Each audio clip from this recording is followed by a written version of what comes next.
Wake up, because the government is coming for your data. This is probably going to be the most important 6 minutes and 40 seconds of your 2025. Not just your future data, your past data too.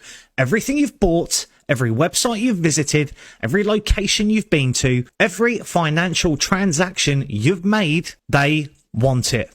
And they are changing the law so they can legally take it, use it, and share it without your permission. Now, I know what you're thinking. Who's this guy? What's he talking about? That sounds illegal. They can't just take my data. Ding, ding. It was illegal, so they are now changing the law to make it legal. And you can see it right here. It's called the Parliamentary Bills Data Use and Access Bill. It was last updated on the 13th of February 2025 at 1641. So far, it has gone through the entirety of the House of Lords. It is now in the committee stage in the House of Commons, and I'll bet you have not heard a single thing about this in mainstream media. Unless, of course, you follow me on TikTok and watch the video I did on this 4 months ago when it entered Parliament. No? Well, I suggest you pay attention now. And let's make this abundantly clear. This isn't some online safety policy or a vague data protection law. This is a 270-page government bill quietly running through Parliament while everyone is too distracted by tax rises, net zero policies, and the usual media circus to notice. It's called the Data Use and Access Bill. And if you don't understand what's coming, you're in for a very big shock. So let's explain this in simple terms, because I'm not some high-end lawyer who sits reading through hundreds of pages of government legal jargon just for the fun of it.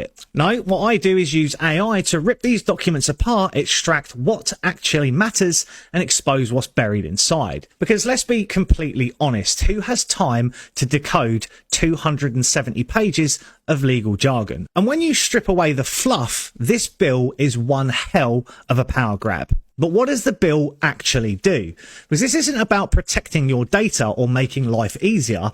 This is about total control over digital identity, financial transactions, and online access. And it expands government control over data access. It introduces centralized digital verification, fingerprints, face scans, and iris scans, and it lets them go back years and retrieve past transactions, purchases, and digital history. And it aligns perfectly with EU digital identity laws. Because we left the EU, right? We weren't automatically subjected to their data control laws that they're pushing on the other 27 countries. So what's the UK government doing? Copying them anyway.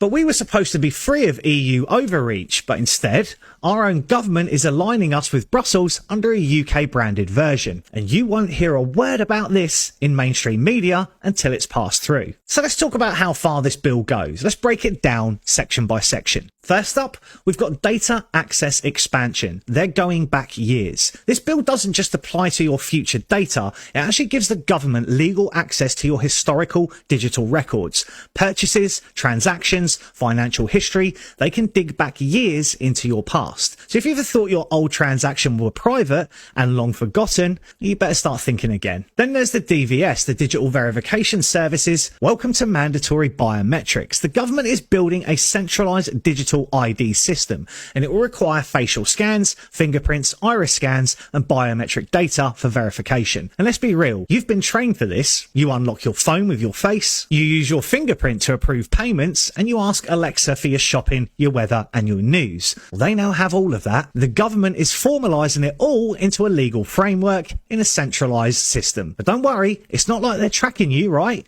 It's not like they're listening to you, right? Wake up.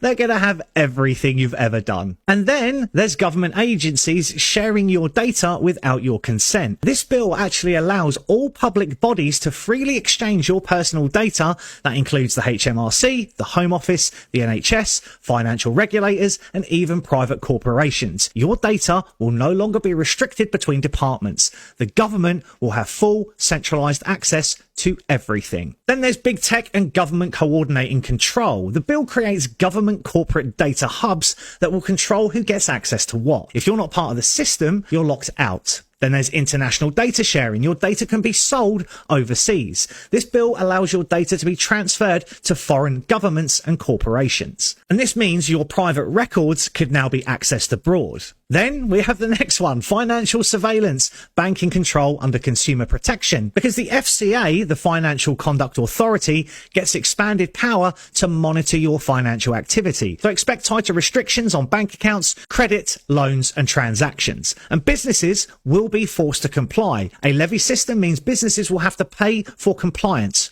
Non-compliance, fines, penalties and restrictions. This isn't just a UK thing, it's an EU blueprint. This is straight out of the EU's digital control playbook. Then we'll have EU Digital Identity Regulation, the EU DI, because the EU is creating a centralised digital identity wallet for all citizens. Governments will store and control personal and biometric data, and you'll need it to access services. And that brings us on to the Data Governance Act. The EU is expanding data sharing laws between governments and corporations. Sound familiar?